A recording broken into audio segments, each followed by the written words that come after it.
We'll give a minute or so for attendees to join.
Now, in respect of the attendees who have joined on time, I think we will start the session.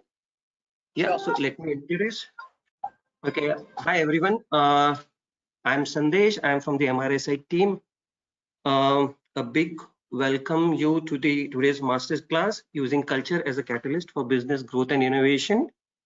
This masterclass will explore how to go beyond surface level observations, language, rituals, trends to decode the deeper meanings that drive choice and identity. From emerging aspirations in tier 2 towns to shifts in family, gender, and traditional culture helps us to map what really matters to people and why it's changing. Culture helps us to see what's really at stake and what's really possible.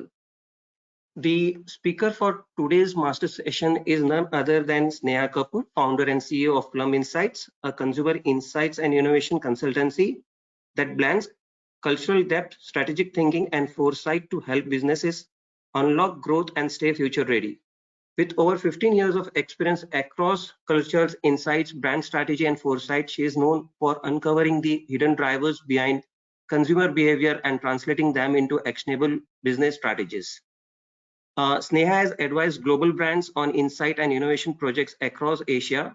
Her international experience, including time in UK, France, and Singapore, informs a global outlook grounded in emerging market realities. With this, I hand it over to Sneha. Thank you, Sneha. Thank you so much, Sandesh, and good morning and welcome everybody. Thank you for joining this masterclass on using culture as a catalyst for business growth and innovation. A special thank you to all those who filled the pre-session survey that was circulated in advance. It gave me quite a wonderful sense of the mix that we have here today. And we have about 120 attendees from both agency and client side. Some of you bring a decade of experience having worked on culture and used culture in your work, while some of you may be just starting out. My hope is that wherever you are on the spectrum, you leave with something valuable today. A fresh perspective, a new way of thinking, or simply just a nugget that you can carry back into your work. So we're living in a world that's changing faster than ever. New movements, meaning systems are shaping the way that people think, feel, and choose, and it's so much more rapid than ever before.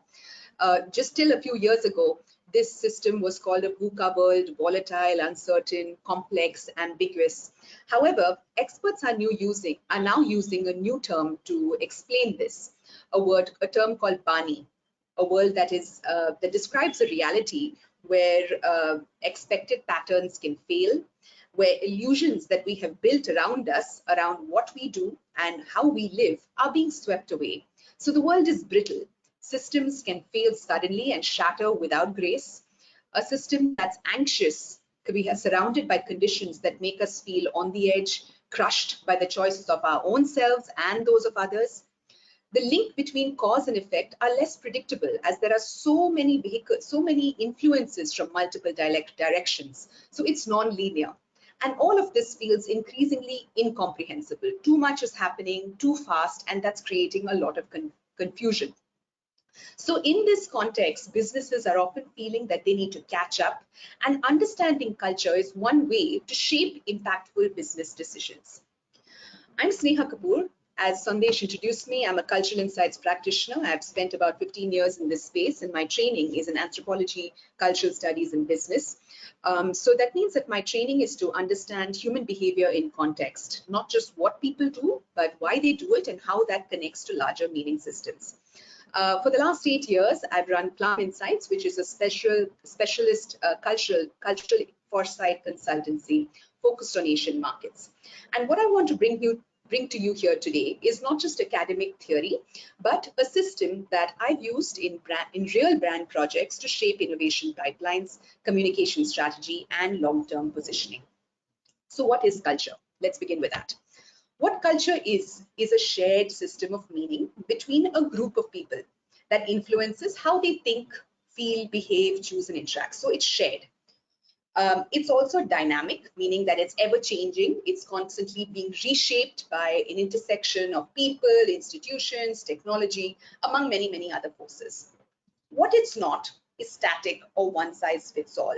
Within a group of people, there could be multiple ideas that are prevalent. So stereotypes such as Indian culture is collectivistic is a truism, and may not be so true, keeping in mind specific groups within that culture.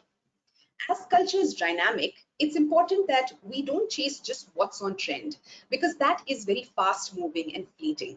So culture is shared, culture is dynamic, but it's also not one size fits all or just what's at the surface of it, what's most fast moving and what's visible. So understanding culture can help unlock business growth at multiple levels. And let's use the classic ANSOP's matrix to map different directions of growth. So this map allows us to conceptualize 4 growth directions. On the x-axis over here, you'll see products, and on the y-axis, markets. Existing products, new products, existing markets, new markets on the y-axis. And that gives us 4 different opportunities for business growth. Market penetration, which is simply about selling more of what you have to the same people. Diversification, which is creating new products for your current consumers. Market development, taking your products to whole new markets and taking your products to new markets. And product development, which is to get into new spaces completely.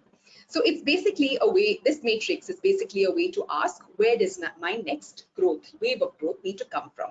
So I'd like to use each case, each little square over here on this table to just talk about how culture can be used to unlock opportunities. So at the very base of it, market penetration. Imagine a brand that has stagnant growth or has a relevance gap. Imagine a case where a brand or a business reaches a sales plateau. The market is heavily commoditized and maybe younger audiences feel disengaged. So how culture could help in this particular case is to identify new meaning systems that consumers care about. It could maybe even imagine a new and reframe new brand relevance code, and maybe spot emergent beliefs within that category and within that consumer set before the competitors. A case in point is Maggie's transition from a brand that used to be thought of as fast, functional, convenient, to one that was one to the comfort food of a generation. So over time, as the target audience of Maggie sort of changed, sales stagnated.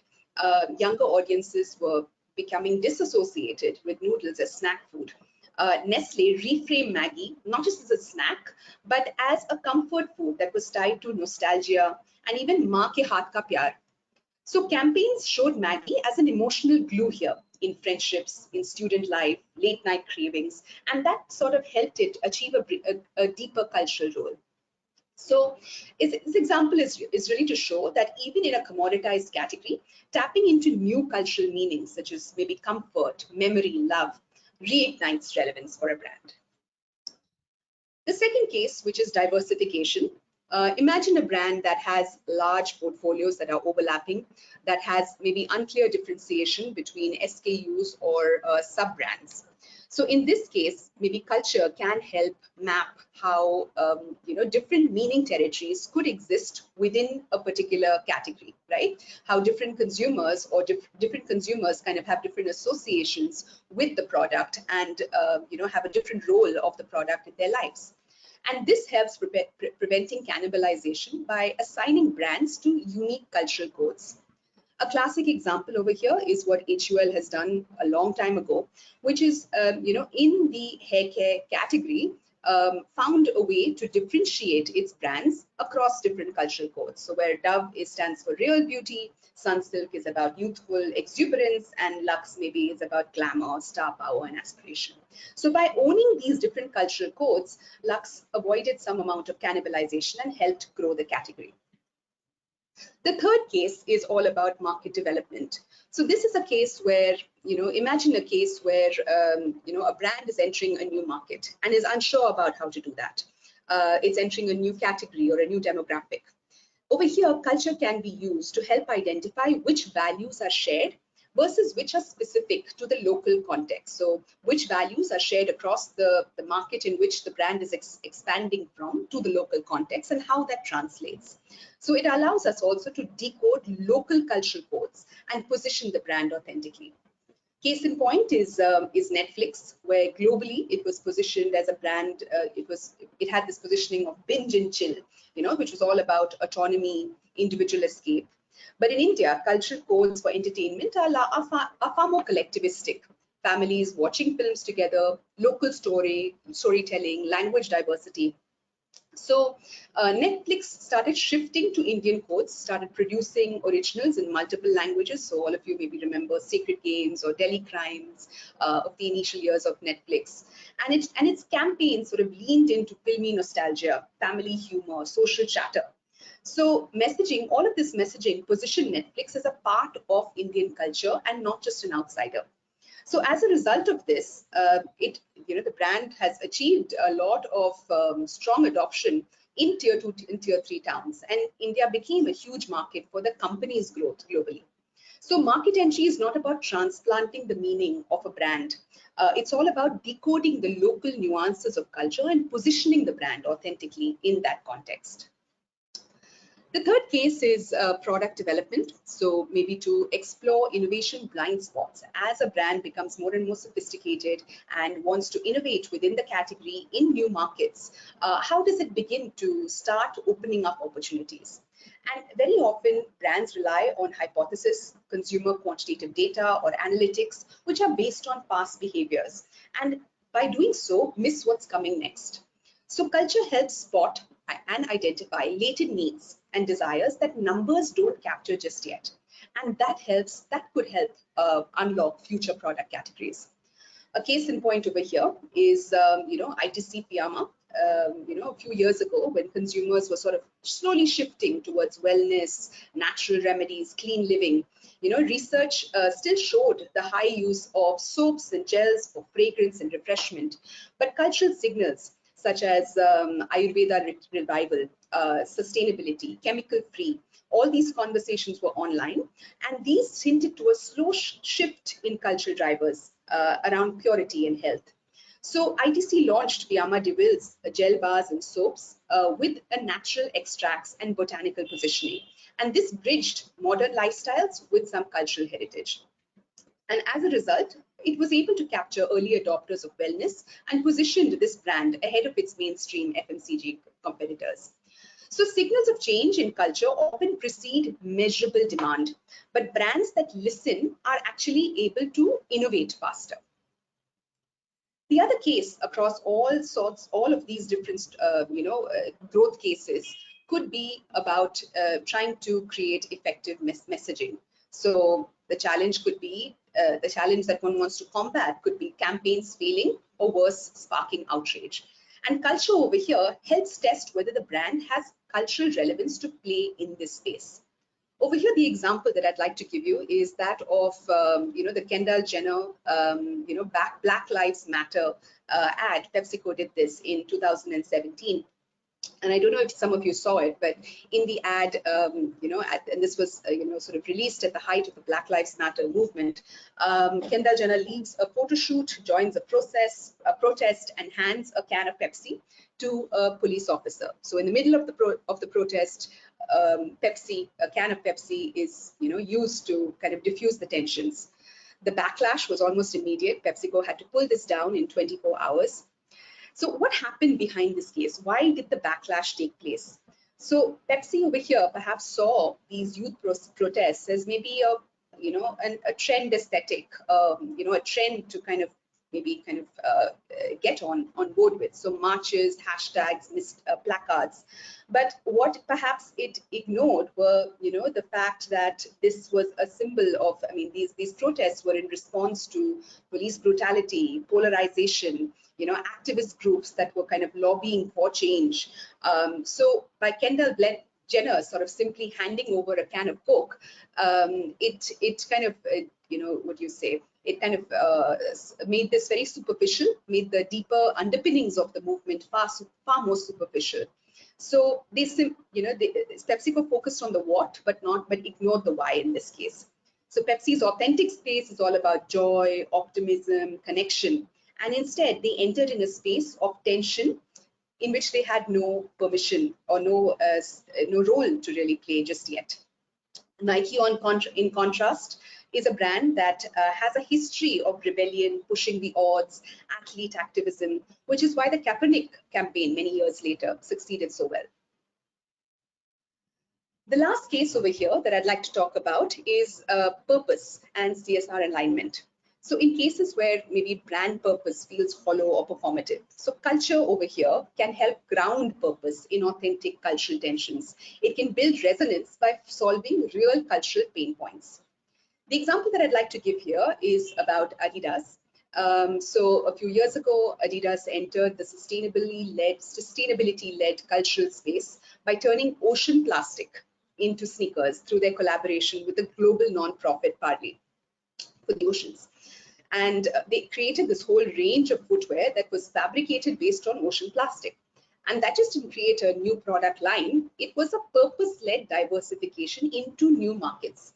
So over here, by doing so, Adidas tapped onto a real cultural tension: plastic pollution versus environmental responsibility. So as a result of this, it became a global talking point, and it reinforced Adidas's role as a brand that was purposeful and innovative. So all of this helps, take the brand into a whole different category and create a new product line, create a new kind of innovative space to reach an audience that has previously not been reached before. So when we work with businesses, we often hear many pushbacks when it comes to working with cultural approaches.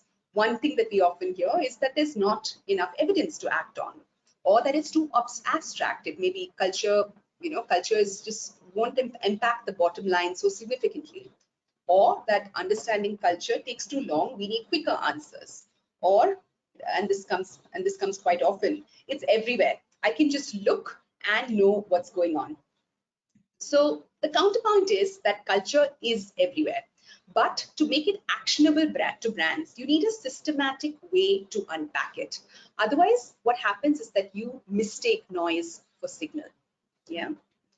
So I'd like to introduce you to the work of John Berger, if you haven't heard of him already. He was an art critic that hosted a very seminal documentary on the BBC in the 1970s called Ways of Seeing.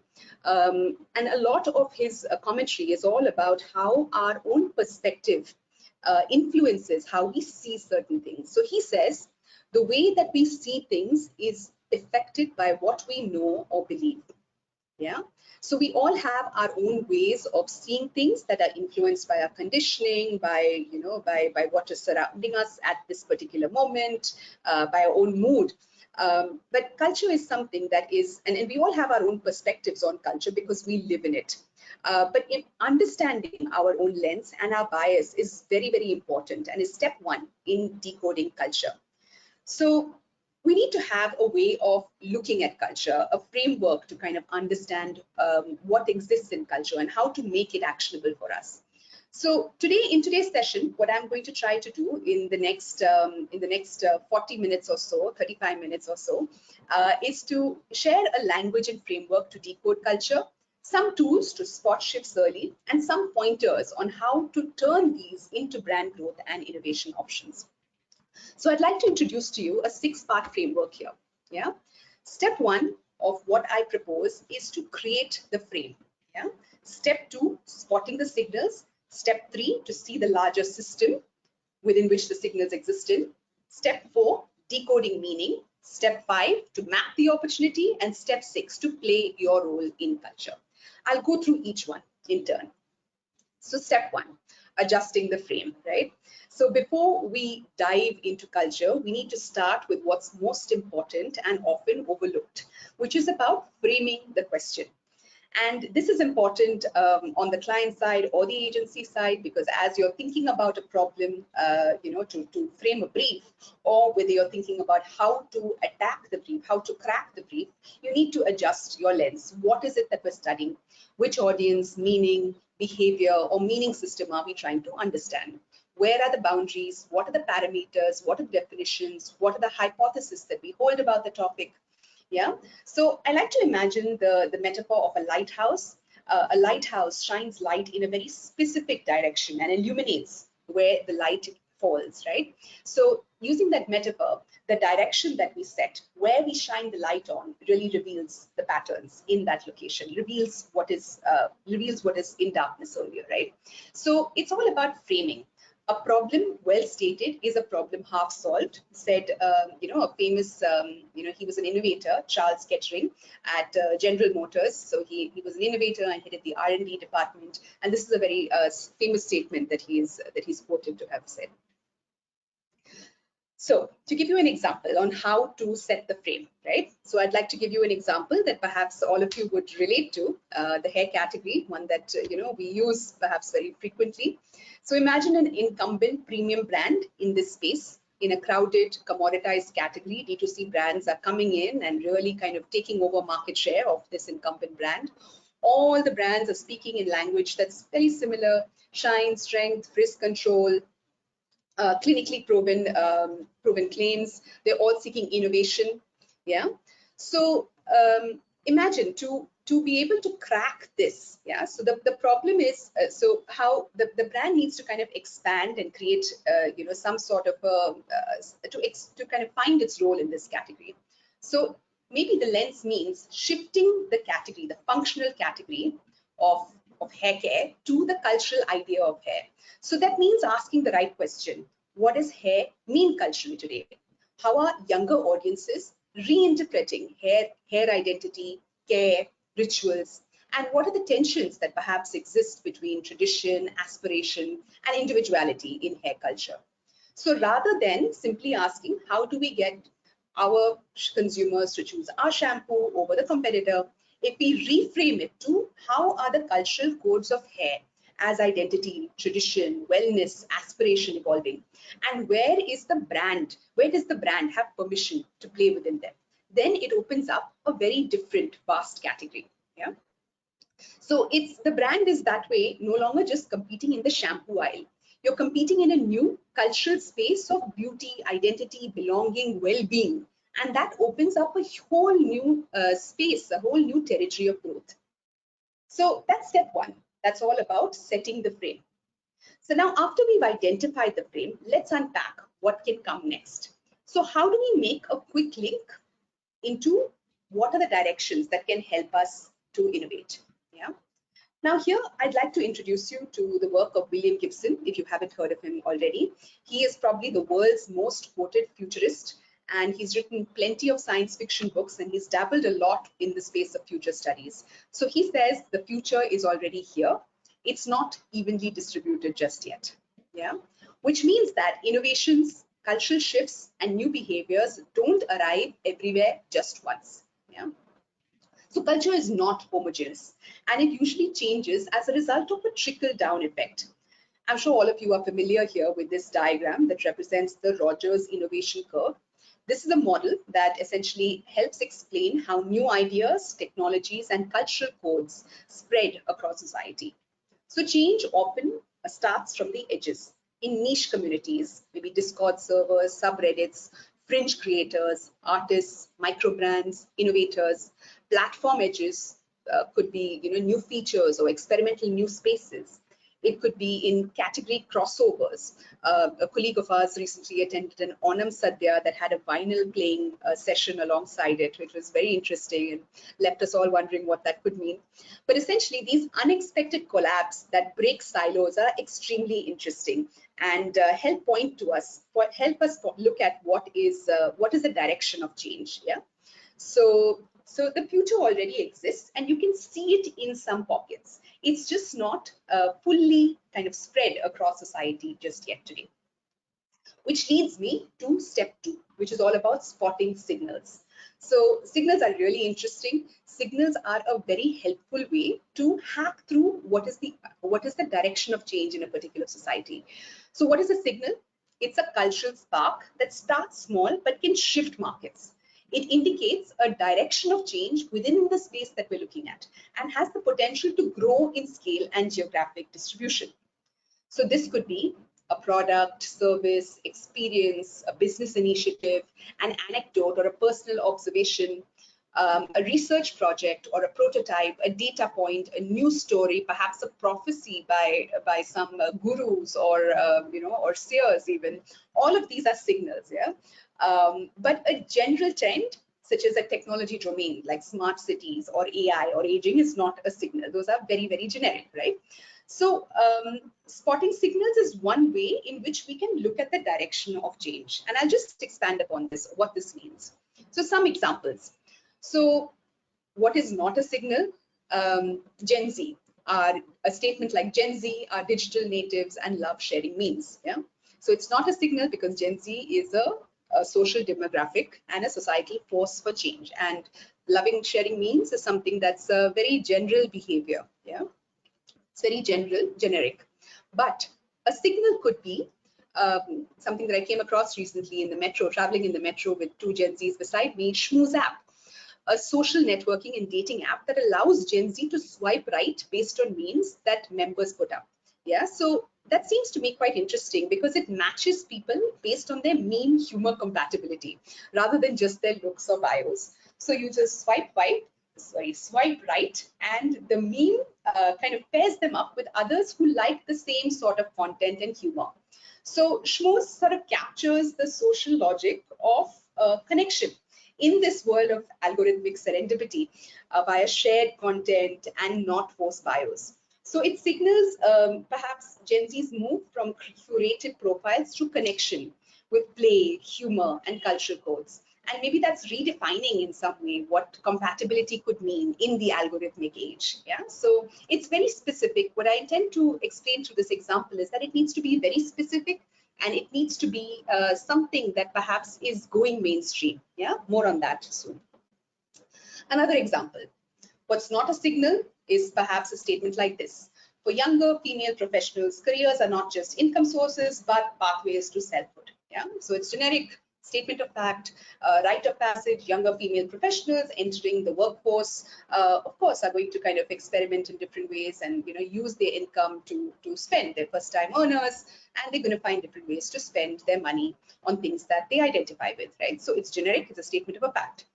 But a signal could be something interesting like the girl math viral cultural phenomena, which was super interesting, and I came across it a few months ago. So it began, for those of you who may not have come across it, it began in 2023 as a in New Zealand as a radio joke, and it went viral on TikTok and then spread across social media platforms. And it basically was a humorous way to rationalize young women's spending, and it exploded because it was universally relatable. So it's playful. It explains these sort of playful, illogical, often emotional, satisfying logic, especially of young women, to justify their purchases. So, for example, examples of girl math thinking could be returning an item and buying something else with store credit for free. So that's an example of a logic. Or paying in cash feels free because there's no money left in your bank. So you pay in cash, but the money in your bank stays as it is. So that it feels illogical, but it makes sense for some. It makes sense to the demographic, right? So this to me felt like a very interesting cultural signal because it captures deeper generational and gendered mindset around money, consumption, and perhaps highlighted a very confident young woman's voice and perspective on spending. And perhaps this could pave a way for more financial products, retail experiences, and campaigns that acknowledge women's unique money rationalizations, not to mock them, but to empathize with them and empower them. So super interesting meme, super interesting trend, and please check it out. So how do you spot a signal, right? So you may come across many signals, and you may be at this point wondering, what is a signal, and how do I kind of really spot it? So it's helpful to look at who's driving it. Usually, signals are driven by innovators or those who are experiencing constraints to a large degree. Another sign of a signal is about how fast it spreads. So while not all signals need to be spreading like at a super at a very fast pace, but they do need to tap very deeply into a human need. So what emotion is attached to it? And over here, all feelings, pride, rebellion, humor, fear, are valid over here. But a signal needs to be based on a feeling that's deep enough. Yeah. Apart from that, is it one-off or a recurring pattern? Ideally, signals need to be recurring, right? So these are some 4 questions to ask oneself when trying to figure out whether what you're looking at is a real signal. So prioritize a signal if it fits these 4 boxes. So signals can be many. It's important to prioritize them. Yeah. So over here, I just like to kind of think through signals across these axes. An axis of novelty and energy. On the x-axis, novelty. On the y-axis, energy. X-axis on the top right, highly novel. A signal could be highly novel and have a lot of energy. So something that's new and buzzing. So fresh cultural codes that are picking up and are speeding very fast. On the left side, quadrant 2, low novelty, high energy. Not new, but still has some energy and attention. Important to monitor signals like that. Quadrant 3, bottom right, high novelty, low energy, very new, but not widely visible yet. These are fringe, these are niche, these are subcultural. So important to leverage them in the short term. Yeah. And the 4th quadrant, bottom right, low novelty, low energy. So these are old and tired, no cultural energy left, usually best to ignore. I can see that from my colleague that there are some questions that are coming in. Please keep them coming. I'll take the questions at the end of this session, but please do keep them coming. There's a question box in this, in the panel that you have. So please put the questions in and I'll answer them towards the end of this session. Thank you so much. Okay, so let's go back to that hair category example, right? So where does one look for signals in this particular case? If we think back to that brand that is an incumbent brand that's trying to innovate because it sees all these competitors around itself, where can it look? Maybe firstly, digital spaces, Instagram reels, like for example, curly head community. It might lead you to the curly head community or a community that's talking about rice water rinse, for example. Or it could lead you to communities such as natural or curly head forums, Reddit threads, YouTube videos, influencers, salons. So, what hairstylists are saying or what dermatologists or creators are saying could be places where you can pick up signals. Maybe even retail and packaging, what new SKUs and claims are appearing on shelves. So maybe things like vegan or scalp health or zero plastic. And maybe even pop culture, so music videos or fashion shoots in cinema, which show you how hair aesthetics are being coded. These are all places where one might look at signals. And what signals may look like, right? So if you think back, maybe, if we talked about the framing, so hair as identity and self-expression, we may see something like a surge of bright hair colors, DIY wigs, extensions being normalized in metros. Or we might see something like the revival of ancient remedies, such as the rice water cleanse, or salon brands co-opting Ayurveda in the form of Ayurvedic keratin. Or we could see maybe products that are marketed around stress and hormones and diet and hair, and hair health being an indicator of deeper bodily health, right? So all these could be quite interesting signals to look at. Now, I've talked for a lot. I would like to invite some participation here. And at this point, I would like for you to, I'll just shift my screen and I'd like to kind of, share this other screen over here. Give me a second while I just navigate between my screens. So please do,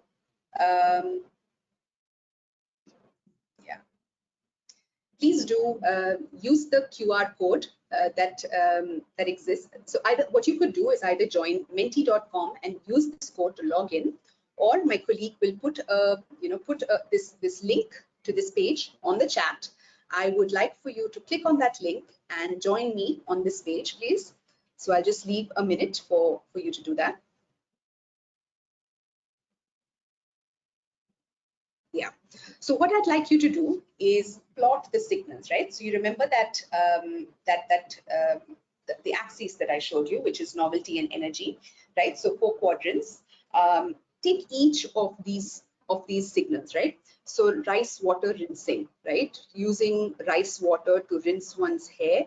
This is a social media phenomena, and I mean, rather, it's something that many people are doing, and it's a trend that's gone viral on social media. Okay, so that's your first signal.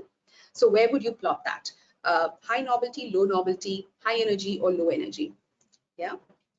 The second one is wearing your gray hair natural. So just, wearing your gray hair as it is. Is it something that's novel? What level of energy do you think it has? The signal has plotted. Yeah.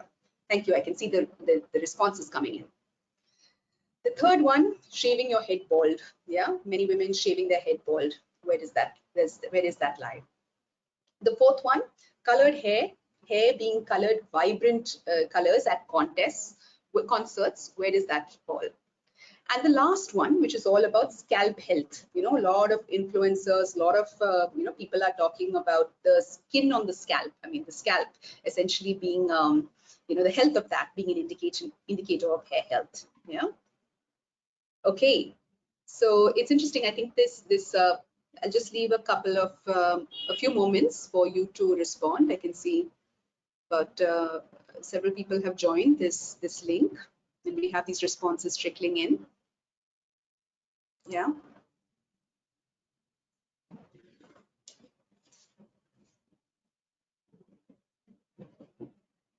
Great, thank you. I think we have a lot of responses here. So on the rice water cleanse, right? So this feels like it's quite novel. A lot of people are doing this. So, we see, I think a lot of people have put this number 1, rice water cleanse, in the top right quadrant. So it does feel that it's highly novel, and it also has some energy to it, right? The signal of scalp health, right? So this is something that maybe a lot of people in, a lot of dermats, it's something that, dermats are kind of responding to. Maybe salons are responding with treatment about kind of, treating scalp health. So this feels that it's novel, but perhaps there's lesser energy as compared to, the viral trend, right? So a lot of people have put this on, that is number 5. They put it kind of in the top right quadrant. In my view, it would fit more towards the left over here.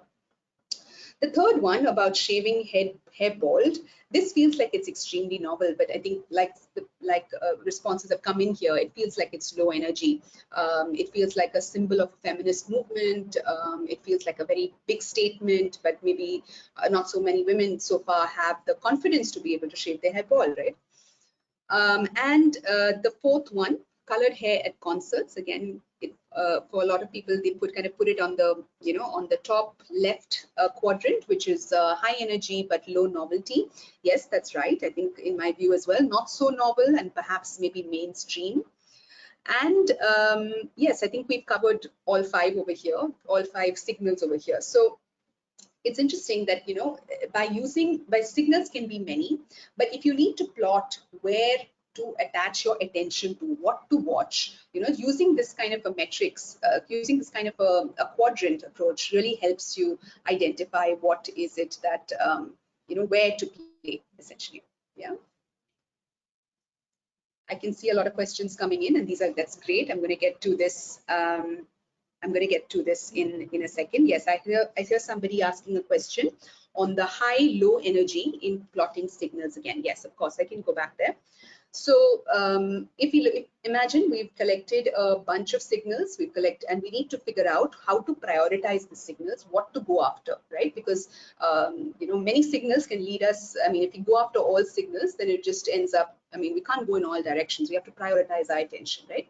So on the x-axis, if we look at novelty, how new is this trend, right?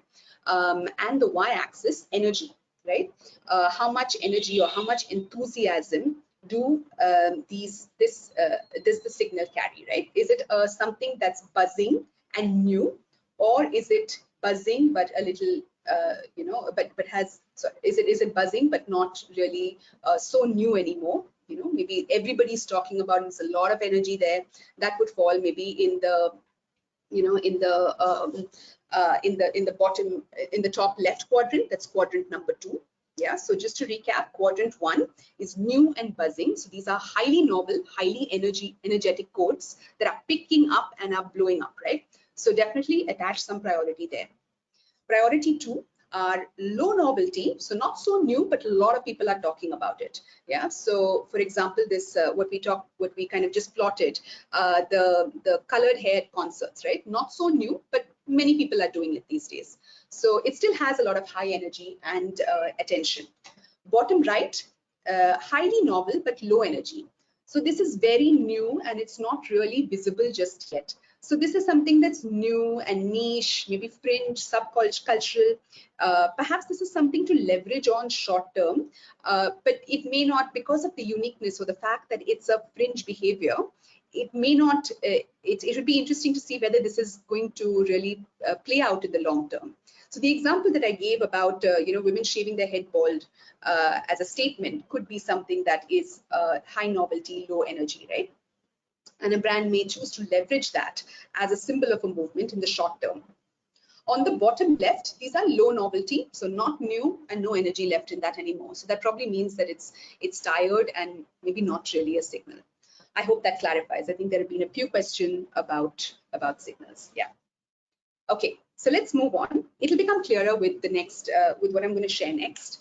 So if we think about after we've identified these signals, it's important to, and we've assigned a prioritization to this. Not all signals are still worth going after because of the nature of the brand or the nature of the business, right? So businesses could be incumbents, it could be challengers, it could be like a new entrant into the particular category.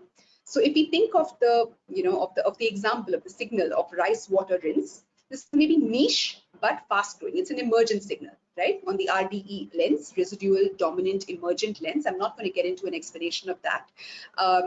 It's an emergent signal. So maybe a challenger brand can own this early, yeah, by launching maybe a heritage inspired DIY style packaging. Yeah. Second signal, scalp health.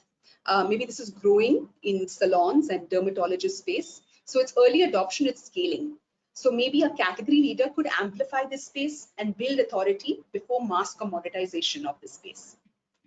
The curly hair care, right? So this is something that's moving to the mainstream right now. There's a lot of energy around it, but it's not really new, as we said. So maybe that gives mass brands now a permission to enter the space by launching curl-specific SKUs for wide adoption. And women shaving their heads, this is symbolic, small group, very early, very fringe. So watch and monitor. It signals feminist rebellion, not yet mass marketable just yet. Yeah. So that was step 2. I'm going to move on to step 3, right? So after you've identified these signals, it's important to see these signals in the larger system that it exists in. So to map out the larger forces that allow you to see clearly. Yeah.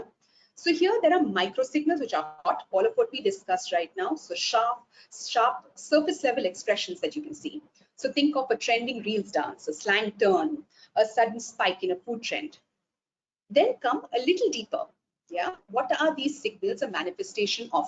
Yes, I think there was a question about that. Meso forces. Maybe these signals are prevalent in particular lifestyles, in subcultures, maybe a new community behavior. So think over here, sneakerhead culture, K-pop fandom, or queer identity spaces, right? So these are meso forces within which the micro signals emerge. And all of these things exist within a macro system, macro drivers. And it's important to kind of map those out because these are slow moving direct drivers that shape society over decades. And over here, a useful way to think about macro drivers is through the acronym STEEP: social, technological, economic, environmental, and political, right? So yeah, these macro drivers help you understand the larger context within which these signals and these forces appear. So as you do this, you begin to kind of like get out of the space of your category, your brand, but you zone out into the larger system within which the category plays and within which the brand plays, which allows you to see many, many more directions for you to explore. So again, back to this hair category example. So micro signal could be maybe, as I said earlier, viral Instagram reels of DIY water. Yeah, a lot of product launches maybe on curl care lines, scalp serums on Instagram.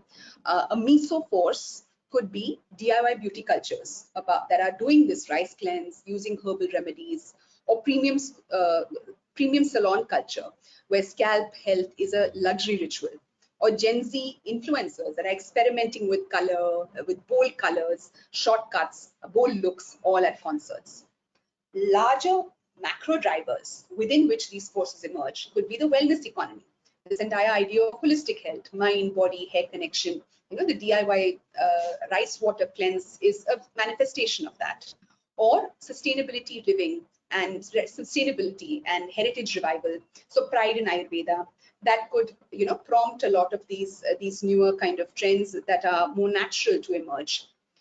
Maybe again, you know, some ideas of some feminist discourses about rejecting good hair stereotypes lead to those signals, such as you know, shaving one's head, or even experimenting with color, cuts, color, all of that, right? So that's an example of how you can kind of go deeper to understand the roots of your signal, and by doing that, you move far beyond just your category. So step 4, right? After you've done this, you've identified the larger roots of the signals that you're looking at. It's important to decode the meaning. So to really zone in on that space.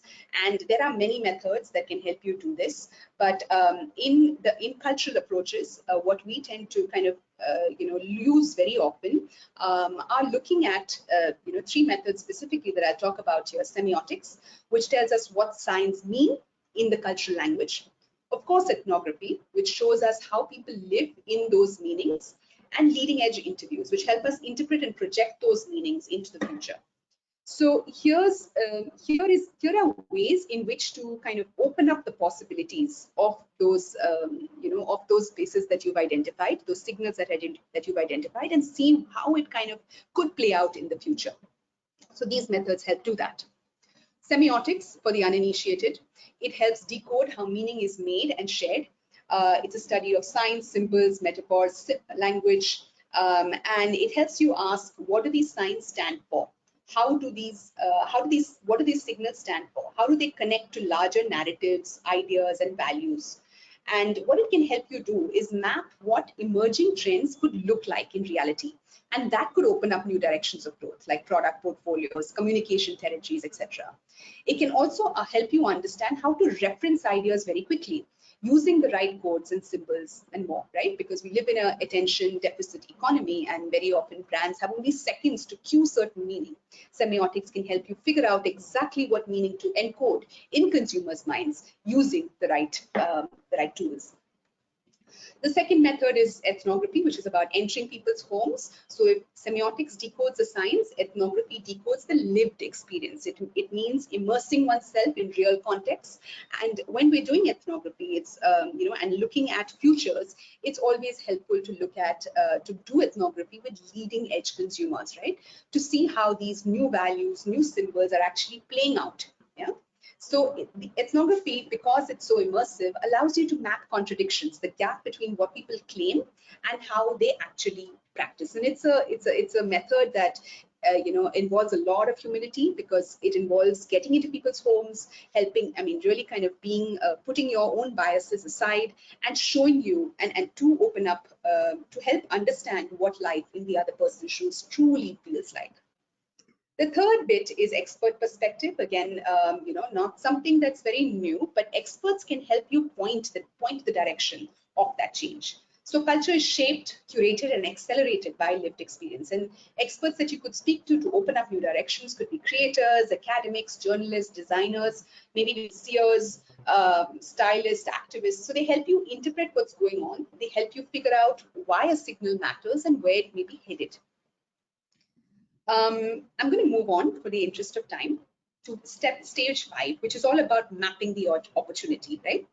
So after you've done this, after you've understood deeply what is the meaning, what is the signal, what is the drivers of that, what is the larger cultural territory within that signal exists in, it's all about figuring out what is the opportunity.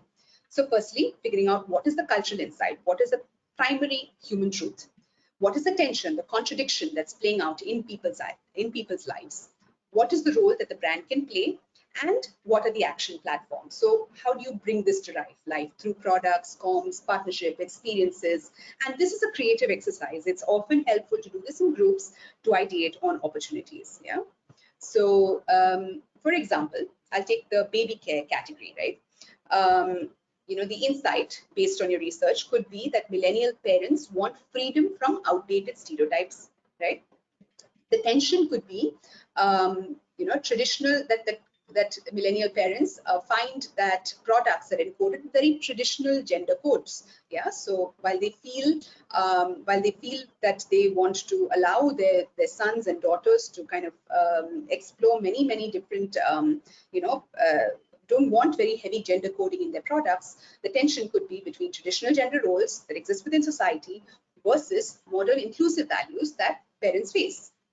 The leverage point could be maybe a brand that becomes a champion of inclusive parenting. And the action platform could be about maybe gender neutral product lines. So ads that feature diverse family types, whether it's single moms, single dads, joint families, working parents with nannies, and maybe a campaign idea could be every way of parenting is valid. So this is a kind of an ideation exercise to think through using a construct like that about what the opportunity areas could be. The last stage 6, is about playing your role in culture. Here, it's about having the brand think about, it's about the business thinking about where do you stand in culture. So play your role in culture. So do you want to join a movement that already has momentum to lend your brand scale and visibility to a cultural shift that people have already started believing in? Or do you want to amplify, so scale an emerging behavior? A leader may choose to do this. Or create it to carve out an entirely new cultural arena that doesn't exist yet. The case of Adidas, the Parley, support, Ocean's example, it created a completely new cultural arena, a completely new range of products. It's riskier, but it creates long-term ownership and embeds the brand into a particular culture, takes it out of the category into a new direction. So the key is not to play everywhere, but to play where the brand actually has permission to do so, right? So, and by doing so, the next step becomes about finding the communities, the collaborations, the channels to execute this vision. So I've kind of talked very quickly through this six-stage framework to create innovation opportunities for brands, whether it's comms, products, or service-led innovation. And this is something that this is a process that we've used for many brands to create some kind of a direction of a direction of change, to plot new areas to open up. Yeah. Now, at the beginning of this presentation, I shared a definition of Bani, right, which you may remember was brittle, anxious, non-linear, and incomprehensible. That's the nature of the times that we are living in, right? But just as this reality is true, there are many that are thinking about ways in which we can adapt to these times. So I'd like to propose the definition of an author called James Cassio in his recent book called Navigating the Age of Chaos. He proposes a new spin to this acronym, right? So can brittle be rethought of as bendable? Is being bendable a way for us to respond to these uncertain times? So don't resist till you break. So stay fluid, shift positioning, reframe categories when culture demands, right? So as a response to a world where systems are breaking, don't resist, stay fluid, shift your positioning. Is it possible, rather than being anxious, to be attentive, to recognize that others are also experiencing the enormity of this Bani world, and that shared outcomes and maybe seek outcomes that can be shared because culture is lived. Stay attuned to how people feel, not just what they do. Rather than thinking of the world as non-linear, maybe we can think about it as neuroflexible. So be improvisational and experimental. So established responses often fail in non-linear crises that maybe humanity has not experienced before. So in these situations, is it possible to experiment, test, and learn fast? And finally, interconnected rather than incomprehensible. Can we think of it? Can we think of the world or our response to the world, the times right now, as interconnected, which is inclusive of a multiplicity of perspectives? So when we seek out sources of knowledge and ideas, maybe we can see the interconnections between situations. So drawing on diverse cultural inputs, subcultures, and voices to do so. So a new definition of Bani, in my view, based on my reading, this is a view that I really relate to: bendable, being attentive, being neuroflexible, and interconnected. And as I think about it more, uh, one can use culture to be able to do this. To spot signals, you need to be attentive. To see the larger system, you need to be interconnected. To decode meaning, you need neuroflexibility. To challenge old scripts, and to map and play, you need to be bendable, resilient enough to adapt without breaking. That's all I have time for. I think I'm at the end of time right now. Thank you so much for for your time. I hope you found this useful and thought-provoking. I'd love your feedback. So if you have a few moments, please do scan this QR code and share a few takeaways. I promise it won't take more than a minute. And I've truly enjoyed over here today sharing on this topic that I've been passionate about for several years, almost a decade or two decades actually. And I think the fact that culture is so dynamic and ever changing is really what has made me a student of this, and I'm learning still every day. A huge shout out and thanks to Sandesh and the MRSI for creating this forum. And I'm especially grateful to have this slot a day in advance of Teachers' Day. So I'd like to take a moment to acknowledge all my teachers, the former seniors, professors, mentors, colleagues, clients who have taught me and really kind of pushed me to learn more and more. So you'll also find a very short handout in this control panel, and that will be shared with attendees after the session as well. So if you've signed up, then you can have access to this. So I will just share my screen.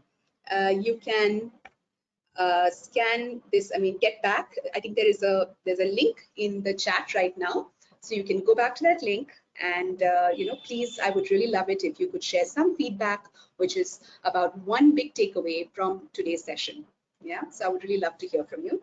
And I think we have a few questions that are coming in, so I'll just take a moment to respond to that. Okay, so the first question that we have here is about how is this different from trends research? Okay, good question. So trends research tells you what's visible right now. So it's all about fast culture, surface sparks. So this approach helps you to understand why those signals matter, right? And how to connect them to slow culture drivers and to decide how to act. So rather than chasing every trend, this kind of an approach allows you to maybe prioritize some of those trends and think through what are those that are linked to deeper shifts that will last. And that makes it more strategic than just looking at trends. Looking at another question, how do I sell this internally? My leadership wants numbers, but not cultural stories. Yeah, good question. I often hear this very often, more often than not, this is the question that I get asked. So I think the key is to translate cultural insights into business language, and that's what I tried to do today by using, sort of the Ansoff metrics, business cases, as well to show cultural wins. I think that way you're not just saying here's a cultural story, but you're saying here's a growth opportunity that if we miss, we lose out. Yeah. So that's something that I would share in terms of how to have conversations internally. The third question that we have here is about how can I use this model in product innovation, right? Okay, interesting. So it helps, this model that I talked through helps anticipate future needs by moving from signals to meaning and to opportunity, right? So instead of asking, as I said earlier in the hair care example, you're not just asking what new variant should we launch. Instead, you talk about what new cultural code can we innovate around. So it opens up the territory a lot further. And then by going through the steps about framing the problem, spotting the signal, seeing the system, decoding the meaning, and then mapping the opportunity, by going through the process, and I will share the handout as well, and of course, please feel free to reach out to me later. It allows you to map out different opportunities, right? And then play your role in culture to decide what is the kind of brand play in terms of comms or product or service innovation that I can create. I think I'll take one more question here. We're almost at time. Where do you see something like social listening and analytics play a role in cultural research? Yes, interesting question. I think social listening helps you kind of really map conversations at scale, right?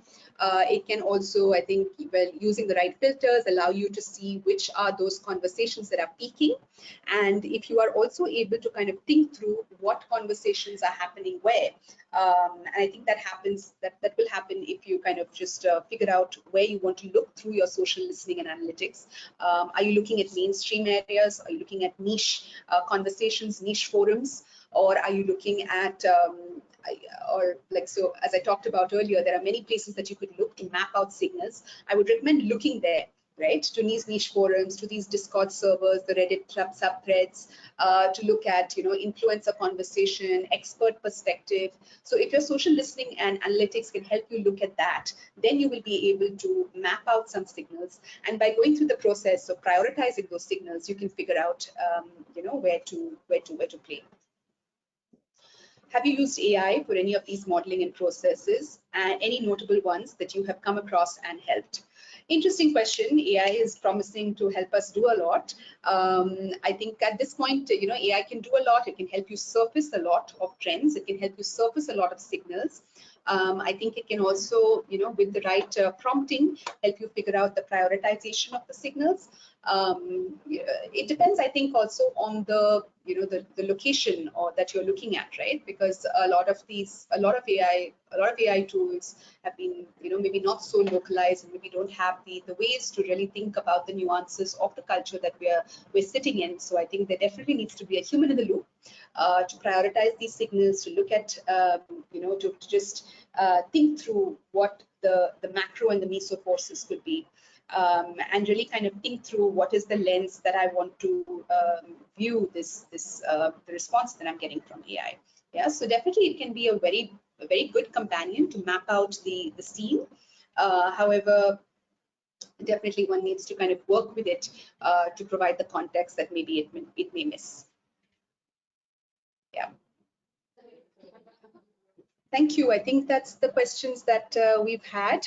I hope this has been useful for you. Thank you, everyone who put your feedback in, your takeaways from today's session. Sneha, a big thank you. A big thank you to you for the interesting and insightful session, and a big thanks to all the participants also for their active participation. Take care and have a nice day. Take care. Thank you. Bye-bye. Everyone, bye-bye.